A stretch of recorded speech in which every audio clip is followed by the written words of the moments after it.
पंडित जी ने एक सावित्री के खिस्से में ऐसी कविता बना रखी है कि जिसको समझने की बहुत जरूरत है हर इंसान के लिए, हर इंसान मनुष्य मात्र के लिए काम आऊंगी, और खास कर उनके लिए जो अपना कल्याण चाहते हैं जी, जो किसी प्राणी को किसी प्रकार से नहीं सताना चाहते, अपने में संतोष रखते हैं, अपना खाते हैं, अपने बरतते हैं, अपना नहाते हैं, अपना पीते हैं, अपना खाते हैं, उनके लिए।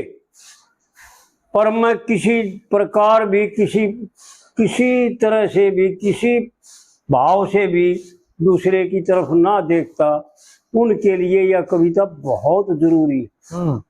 और खासकर ज्ञान की कविता है, जिसे ज्ञान कहें ना, वो ज्ञान है, यानी समझने का ज्ञान जी। बहुत बेहतरीन ढंग से पंडित जी ने जो सुना इसका वर्णन किया जी।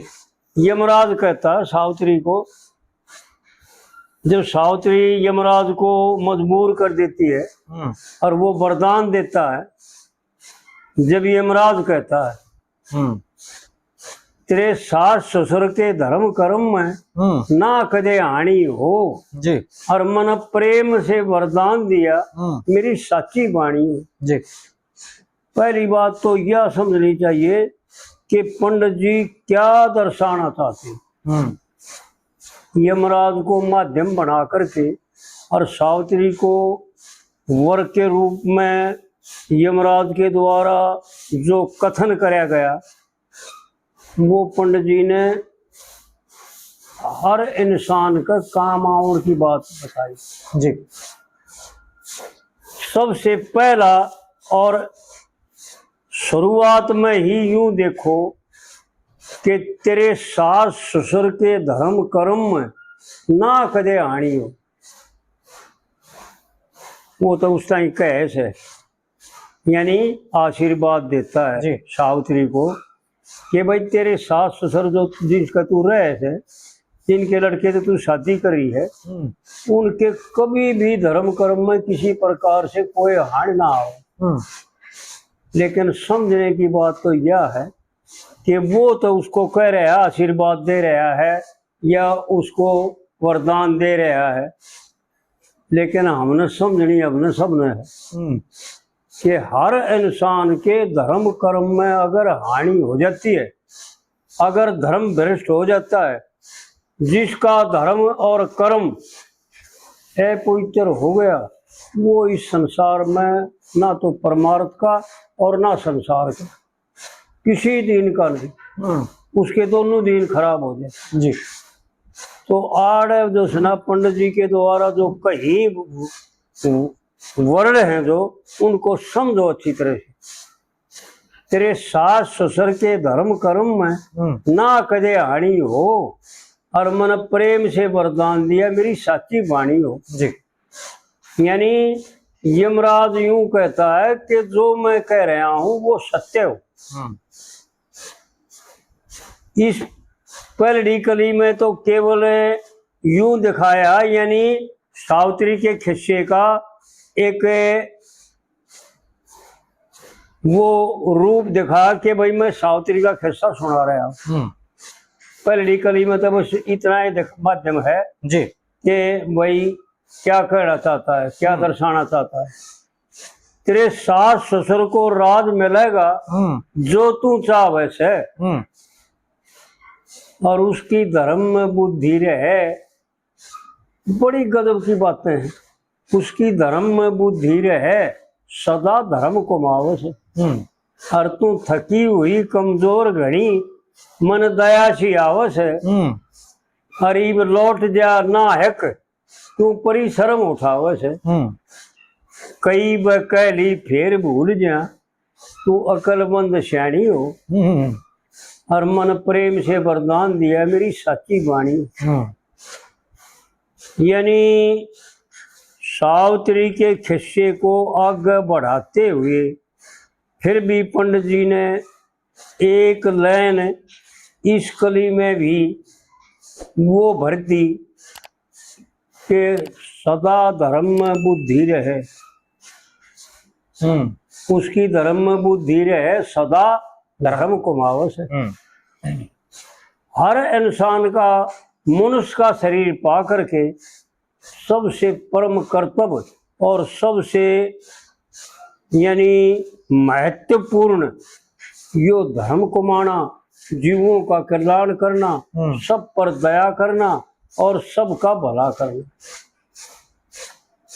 पंडित जी की बातें वो है, अगर आदमी समझ लेना तो ना तो शास्त्र पढ़ने की जरूरत और ना मेरे ख्याल में घना परिश्रम करने की जरूरत। हाँ ठीक है बात। मार्ग अपने आप बताते जी।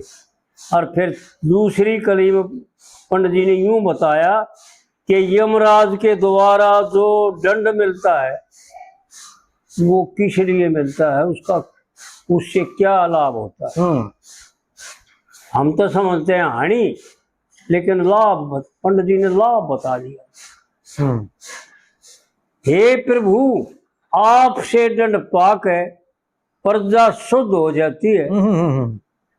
यानी यमराज के द्वारा जो दंड दिया जाता है वो हमारे कर्मों का भुगतान है जी। अगर इसी शरीर में पूरा हो जाए तो हम आगे पवित्र हो जाएंगे। ठीक बात। आगे का मार्ग जो है ना सुखद हो जाएगा। अगर शेष रह गया तो आगे से देगा। इस लोक में ही पूरा हो जाए तो परलोक में किसी प्रकार की कोई दिक्कत नहीं आ जी। पंडित जी वो बातें बता रहे हैं जो इसको सब प्रकार से यानी पवित्र करने वाली। हे प्रभु, तेरे से दंड पाक है। हे प्रभु, आपसे दंड पाक है प्रजा शुद्ध हो जाती है। दंड दे के दो, दंड दे के शुभ कर्म दिया करो।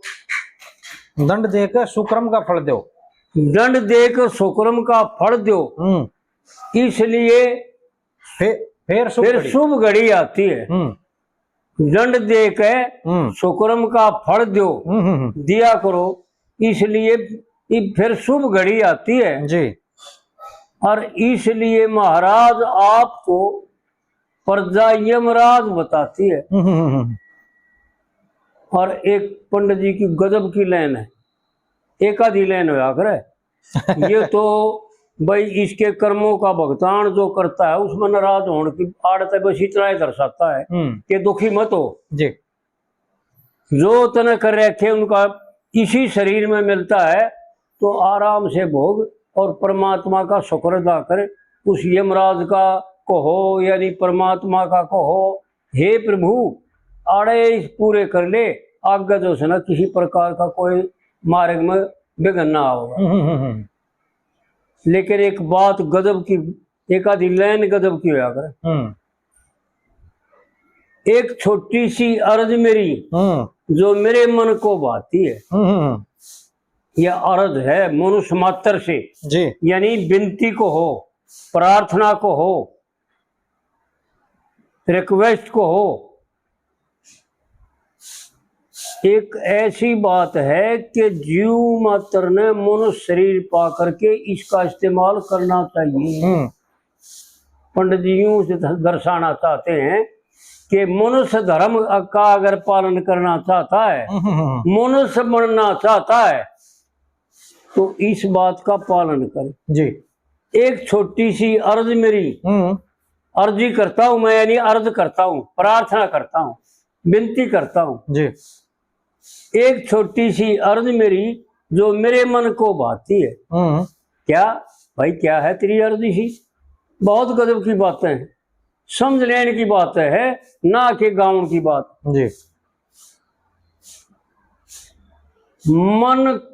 मन वचन कर्म से, मन वचन कर्म से बुरा ना सोचे जी, चाहे कोई भी प्राणी हो, किसाए भी प्राणी हो, कितना भी दुश्मन हो, कितना अहित करने वाला हो, लेकिन इंसानियत में ये पहला सबक है कि परमात्मा से प्रार्थना करे कि इसका भला करे। मन वचन कर्म से बुरा ना सोचे चाहे कोई भी प्राणी हो, और मन प्रेम से वरदान दिया मेरी साची वाणी। और फिर तीसरी कली में पंडित जी ने वो बात बता दी जिनको अगर आदमी निश्चय आत्मी को कर लेवे ना तो पार उतर जाएगा जी। किसी प्रकार की कोई दिक्कत नहीं आती। किसी प्राणी से विरोध ना करना गजब की बातें। चाहे कोई अपनी जगह जैसा भी है वो अपनी जगह है जी, हमारे को कोई दिक्कत नहीं। किसी प्राणी से विरोध ना करना, सब पर दया करे और यज्ञ हवन तप दान करे। भाई करते ये करे, यज्ञ हवन तप दान करे, दुख में सुख लया करे। और बड़े संत जन इस धर्म को सनातन कहा करे जी। और बहुत से अनजान धर्म के विरुद्ध करे। देखिए भूल में रहा करे, भूल में रहा करे। और आड़ पंडित जी ने यूं बता दी भाई किसी से पूछने की जरूरत नहीं। पंडित जी की कई बात ऐसी हैं कि किसी से पूछने की जरूरत नहीं पड़ेगी जी। पंडित जी ने जो बता दिया ना वो यानी पूरा बता रखा है, पूछना नहीं पड़ेगा जी। सज्जन बनना है ना, अगर सज्जन बनना है, सज्जन बनना चाहते हो, सज्जनता ही चाहिए, अच्छा ही चाहिए। और संसार में न्यू को आओ भाई बहुत बढ़िया आदमी, भाई बहुत अच्छा आदमी, तो भाई वो काम करके देख जी। सज्जन दया करें दुश्मन पे भी कदे नहीं गिलानी हो। किसी प्रकार की कोई गिलानी नहीं करते वो, सबसे सबका हित चाहते हैं जी, सब पर दया करते हैं। उस दुश्मन मांस मारने वाले दुश्मन पर भी दया करते जी। सज्जन दया करें दुश्मन पर भी कदे नहीं गिलानी हो। और मन प्रेम से वरदान दिया मेरी सच्ची वाणी है जी। और फिर चौथी कली में उपसंहार में पंडित जी ने यूं बताया कि जी क्या करे फिर भाई, अगर यो हो जाए तो उसके बाद क्या करे। क्योंकि यज्ञ भी बता दिए, दान भी बता दिया और दुख में सुख मानना भी बता दिया। यानी जो दुख आते हैं ना वो हमारे ही कर्मों का फल है जी। और परमात्मा अगर उनको भेज देवे और वो पूरे हो जाएं तो पल्ला साफ हो जाए, ठीक है, किसी प्रकार का कोई मैल ना रहे अंतःकरण पे। और जब अंतःकरण पवित्र हो जाएगा तो ज्ञान का अधिकार हो जाएगा, ठीक है, कर्म से ऊपर उठ जाएगा जी। तो आड़ पंडित जी ने जो सुना वो बात बता रखी है इस कली में तीसरी में कि समझण की जरूरत। और फिर चौथी कली में यूं बता भाई फिर क्या करे जी। अगर ऐसा हो जाए आदमी तो उसके लिए फिर क्या रह गया बाकी शेष करना।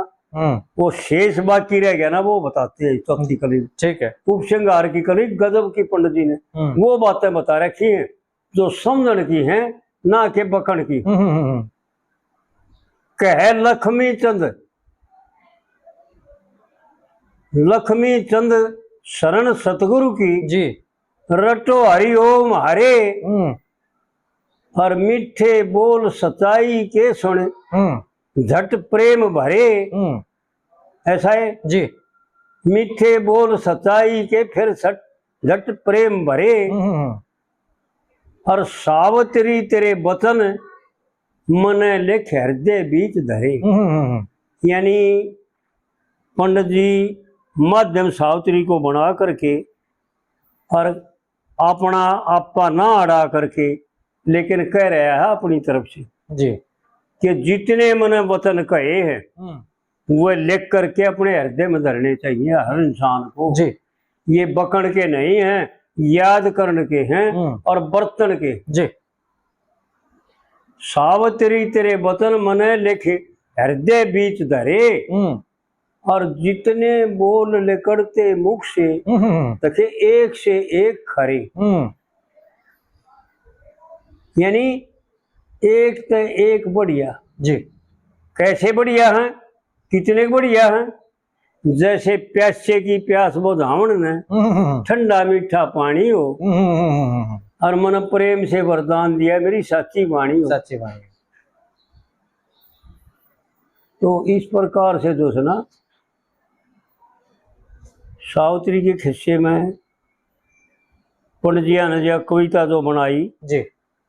एक एक बोल याद करने का और जीवन में बर्तन खातर ना के याद करके न व्यर्था रह जाए जी।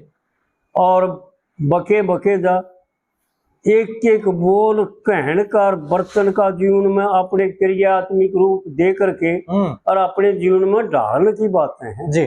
ना के मिथ्या बातें। जी।